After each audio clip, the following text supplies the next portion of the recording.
Coming up on this edition of Reel to Reel. I'm Rebecca Drake. I'll show you what inspires the religious work of local artist Jan Peters and the stunning image she created recently for a Catholic church in Holyoke. I'm Carolee McGrath. I'll tell you how Catholic Charities helps refugees in the Diocese of Springfield.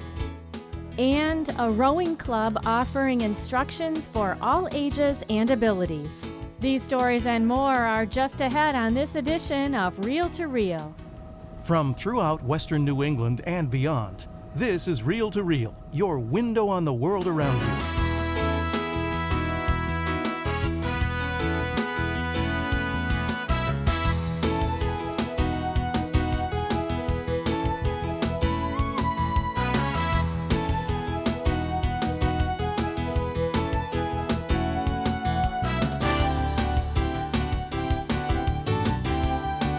Here is your Reel to Reel host, Sharon Roulier. Hello and welcome to this summer encore edition of Reel to Reel. Today we bring you stories that first aired back in September, beginning with two pieces by Carolee McGrath and the controversies surrounding refugees in Western Massachusetts, an issue which again has come to the forefront in Springfield. Originally presented as two reports, today we bring them together, first profiling a young man who came to this country as a refugee and now is a proud American citizen, followed by a conversation with two young men who were part of a group known as the Lost Boys. As Carolee discovered, their struggle, survival, and their faith in Christ is an inspiration to everyone who hears their story. 22-year-old Jonathan is a senior at Our Lady of the Elms College in Chicopee. He's enrolled in the School of Management. He's also a member of the men's soccer team, which last year won the New England Collegiate Conference Championship title, a first for the Blazers. And he's a proud American who came to this country a few short years ago as a refugee. It was really tough about life. Sometimes you get one meal a day, sometimes you don't get anything. It depends. Yeah, it was but really tough life. A tough life far from the comforts and conveniences that many take for granted. So when you found out that you were coming to the United States, how did you guys feel? We're very excited. Very, very excited to get the opportunity to come to the United States. Jonathan, or Ziggy, as his friends call him, is from Burundi, but because of the civil war that raged in his country for more than a decade, he grew up in refugee camps in Tanzania with his mother, father, and 5 siblings. Through their struggles and suffering, Jonathan says Christ was their constant. My dad is Catholic, my mom is Catholic, like the whole family is Catholic. My grandfather, they were Catholic, so I grew up in a Catholic family. So I learned a lot from my parents, and I went to the church every Sunday. Jonathan and his family came to Springfield in September of 2007. Jewish Family Services helped settle his family in the city. According to the Pioneer Valley Project, since 2002, about 2,500 refugees have been resettled in West Springfield and close to 1,700 in Springfield. Lutheran Social Services of New England and Jewish Family Services handle resettling refugees in the Springfield area. Catholic Charities is not involved in resettling refugees. Rather, they provide secondary support services and help refugee families and anybody struggling in the Diocese of Springfield. Father Bill Pomerlow, the pastor of Our Lady of the Sacred Heart Church in Springfield, has been working with refugees in Springfield since the 1990s. He knows Jonathan's story well. Jonathan is here, and yes, he had to learn English. It was his 4th language to learn. But he's moved very fast, and many, many people do the same thing. Father Bill adds refugees invest in the community.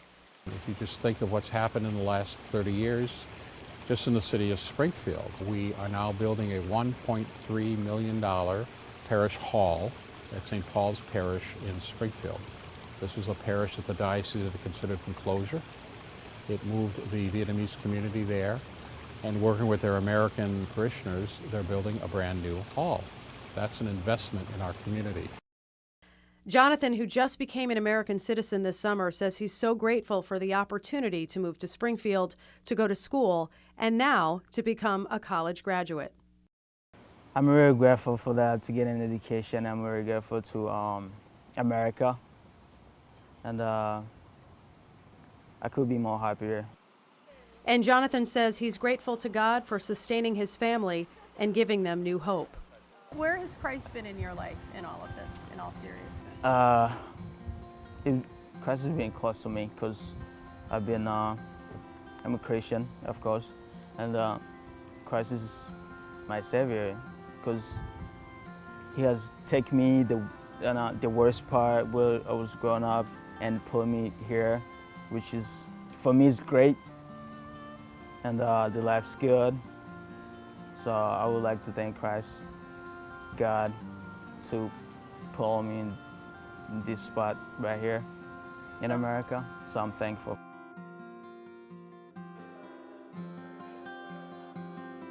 34-year-old Adeem Malek thanks God for all of the blessings in his life. Adeem is a proud American. A devout Catholic, Adeem attends St. Michael's Cathedral in Springfield and St. Mary's in Hamden. He's a graduate of Our Lady of the Elms College, where he majored in marketing. At first glance, he looks like any other young, successful professional. But his story, his history, includes heartache that most people couldn't even imagine. I was just living in a village as any other child that is born in any part of the world.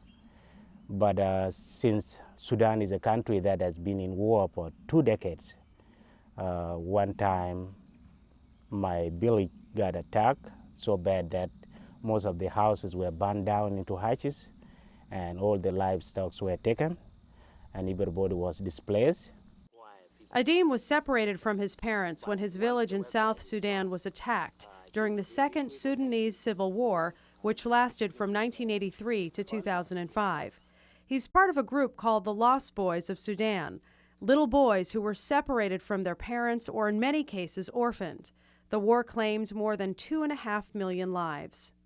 And so when this attack happened, I was playing outside with other boys somewhere, and I couldn't have a chance to go back home to reunite with my family. The fighting in the village went on and on, that nobody happened to go back to where they live. So Adeem stayed with the group as they walked for days, weeks, and months on end to find safety, first in Ethiopia, later at refugee camps in Kenya. We lost some of our friends on the way due to lack of food, and we lost some of the people due to starvation and wild rivers and wild animals attacking us all the time. Jewish Family Services helped settle Adeem in Springfield when he came to the U.S. as a refugee in May of 2005. Catholic Charities helped Adeem and other refugees as they found new hope in America. We are grateful for all these people that have been part of our lives, and making friends also help us. As we settled here, it was tough, but we were open to make friends and make new families. But Adeem, who became a U.S. citizen in 2010, says he'll never forget the other lost boys who became his brothers as they triumphed over tragedy. Peter Abolish Madal was also part of that group of the Lost Boys.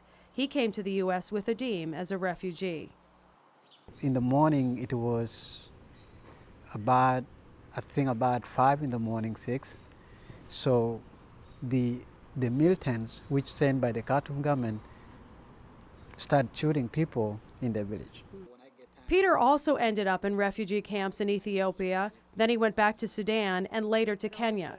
He says he was only 4 years old, maybe. His older cousin was about 9, and he took care of him while thousands of little kids died along the way. It took us long walk. There was no shoes, there was no clothes, no food, people surviving in a terrible living.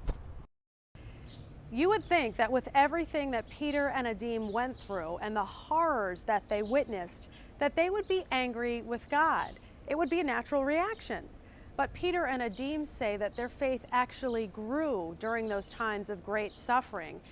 And they say they always felt that Christ was carrying them through. Peter says he became a Christian while he was in the refugee camps. He says God is his hero. I thought God was the only person that I know after my mom, my father were not there, because I took him as my father, I took him as my mom, and because if I want to talk to somebody, he's the only person to talk to. Peter, who became a citizen in 2011, is also studying at the Elms. He's majoring in social work and religious studies. He works at Yankee Candle and interns for Catholic Charities. Adeem works for Valet Park of America and is also working on establishing a nonprofit to build a medical clinic and school in South Sudan. Having God in one's life is something important, not only because when you are suffering, but every time because you will need Him anyway. Yeah, so God is what has brought us to U.S., is what has been with us in our lives, is what has been protecting us. And so we may not be doing enough of His word, but we know we believe in Him and we are trying our best with His strength. We will do what He wishes us to do. And both he and Peter want to give back by helping others who are struggling and by sharing Christ's message of hope and love. Reporting for Reel to Reel, I'm Caroline McGrath. In the last 3 years, 1,200 refugees have settled in West Springfield and about 700 in Springfield. While Catholic Charities does not resettle refugees, they do help with support services, as they do with others in need. Those who advocate for refugees argue that local officials are unfairly targeting these vulnerable persons, when in fact they are not to blame for the landlords who fail to keep their properties to code. Furthermore, like all in America, they are free to move about. Still to come on Reel to Reel, the inspiration behind a unique painting of the Virgin Mary, and Holyoke Rose, a program set out to make the river and rowing accessible to everyone. These stories and more are still to come on this edition of Reel to Reel. The Chalice of Salvation, your weekly spiritual connection. I'm Passion's Brother Terrence Scanlon, your Chalice host, inviting you to take time out of your busy life to celebrate God's goodness with us each Sunday morning. This week we celebrate the 17th Sunday in Ordinary Time and welcome Father Douglas McGonigal and parishioners from Our Lady of the Valley, East Hampton. The Chalice of Salvation, your spiritual connection, Sunday morning at 10, right here on 22 News. Catholic churches throughout the world have displayed images of the Virgin Mary for thousands of years. And a church in Holyoke recently became home to a unique painting of the Blessed Mother done by a local artist. Last summer, Rebecca Drake spent time with Chicopee artist Jan Peters, and we share again her story about the inspiration and creation of Our Lady of the Cross. You may not have met Jan Peters in person, but chances are you have been introduced to her deep spirituality. On the walls and hallways of local Catholic schools, in the Diocesan Catholic Charities office, and in the chapel of Holyoke Catholic High School in Chicopee. But this prolific artist, wife, mother of 6 and grandmother of 7, takes little credit for her award-winning creations. That, she says, belongs to God and her mother. I heard a quote once, creativity is a gift from God, and using our creativity is our gift back to God. And I think that is true. Nature is God's way of communicating with us, and so when we're making things that are, whether it's leaves or a painting of a beautiful picture of something in nature, I think it brings us closer to God, because He is the master creator. And it was her mother, Jan says, who cultivated the God-given gift of creativity. Well, I think it was something that my mother brought into our family. We didn't have a television. My parents didn't believe in it when we were young, and so every Friday night after school we would work on a project. It might have been a mosaic, whatever, but my mother loved to make things. Along with the family focus on visual arts, her parents, the late George and Kathleen Quinn, also were committed to their Catholic faith. Jan says that faith, along with her interest in Franciscan spirituality, has influenced her art. When you create things, you have to not only perceive, but you have to imagine. And I think that's what really drew me in, and the faith life that I had grown up with. And from the deep well of faith and imagination, Jan Peters has drawn and painted and sculpted some remarkable and surprising images, including a unique depiction of Saint Anthony. And we often see the face of Saint Anthony, and I thought, no, Saint Anthony was a preacher, and he walked. And he walked on cobblestones. A recurring theme in Jan's artwork has been motherhood, especially the Blessed Mother. Her most recent image of Mary was commissioned by Father Alex Zimmerman, recently retired pastor of the newly created Our Lady of the Cross parish in Holyoke. We wanted an image of our Blessed Mother that speaks to people in their problems today. This is not the 14, 15-year-old Virgin Mary that we see on Christmas cards, okay? This is a woman who has lived a life. Even after many years of producing religious art, Jan Peters says that creating an original image of Our Lady of the Cross was a new challenge for her, and one that took an entire year to complete. So, after many conversations with Father Alex and months of reading, sketching, and reflection, came a moment of revelation. When he said to me, Our Lady of the Cross, and I said, I just see Mary embracing the cross. She must have embraced the cross. You know, this is the cross of the resurrection. How could a mother do otherwise? She embraced Jesus in life and in death. She had to embrace that cross to give meaning to the cross. Father Alex agrees that the patroness of this parish has a special meaning to impart to viewers.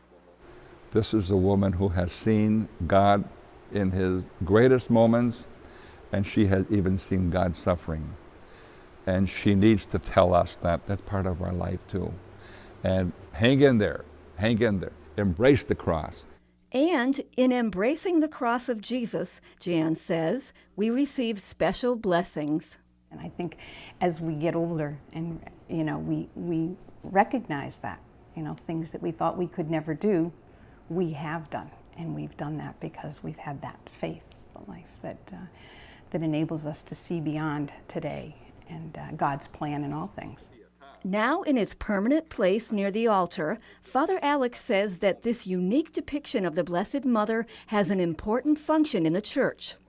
Images speak all the time, sometimes different messages, but it's a beautiful, beautiful thing to think about.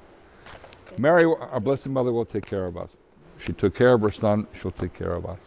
As with all of her religious artwork, Jan says she grew closer to the subject matter during the creative process. I had to get into how it must have felt as well as I could, as well as anyone can imagine what she went through. And so I guess that was part of it, you know. So you almost become a friend of the person that you're portraying in the process.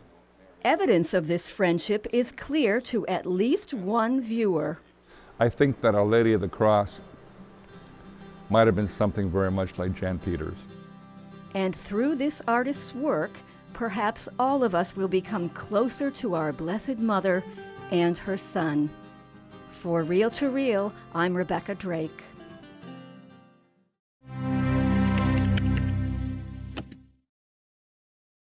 Have you been on many circuses? Você ha ficado muito certo? Sim, Sí. já. Sim. In Colombia or? Colômbia, Equador, Peru. Father George Hogan hears many stories, some more domestic than others. Japão, China, Coreia, sim. I was in Raleigh, North Carolina, and we have a wagon we call the pie car where you can get coffee and meals. And I'm sitting there getting a cup of coffee, and one of the people from concessions between shows came up to me and asked, he'd like to go to confession. So in the circus you have to adapt. I say Mass and do sacraments any place you can find. So we don't have confessionals naturally, so I was looking for a private place, and there was one over by the tiger cage. So we went over by the tiger cage, and he stood beside me, and I was there, and on one side was the tiger cage. So I'm hearing his confession, and I get this awful smell and bad breath, and I knew it was the tiger. I finished his confession, I absolved him, I turned to my right, and staring me in the face in the cage is the tiger. And I just turned to him and said, "Do you want to go next?" Even without tigers, a circus life is a juggle. A sturdy grasp of faith and community brings harmony to a life traveled by rail. It's a very difficult life. Money-wise, they do okay, but they're always struggling like all people are this day and age. But they're also dealing with danger all the time, whether you're dealing with animals and worrying about the challenges of the animal turning on you, or worrying about walking a wire or doing a trapeze act. And I've been with them in those tragic situations when we've had death and broken legs and all. The Catholic Church has had a circus presence since 1928. For the past 21 years, Father Hogan has been building trusting relationships. Gigi! Juju! Brinca! Come on, Gigi! Juju! Brinca! Oh, how are you? I baptized you in Las Vegas. I'm 5 now. What we try to do is break down the barriers of prejudice that you're always around these people, because they travel so much, people don't understand them, and we have to really work very difficult to just say they're just like you and I. They love God, they love the church, they want the children baptized and receive all the sacraments, and they want to really embrace the whole form of Catholicism. I'm very happy because she's now baptized. For me, it's the welcoming of my daughter to the church. It's like delivering her to God. Como entregarla a Dios. And now, ladies and gentlemen, boys and girls, put your hands together and make some noise for your ringmaster, Andre McLean.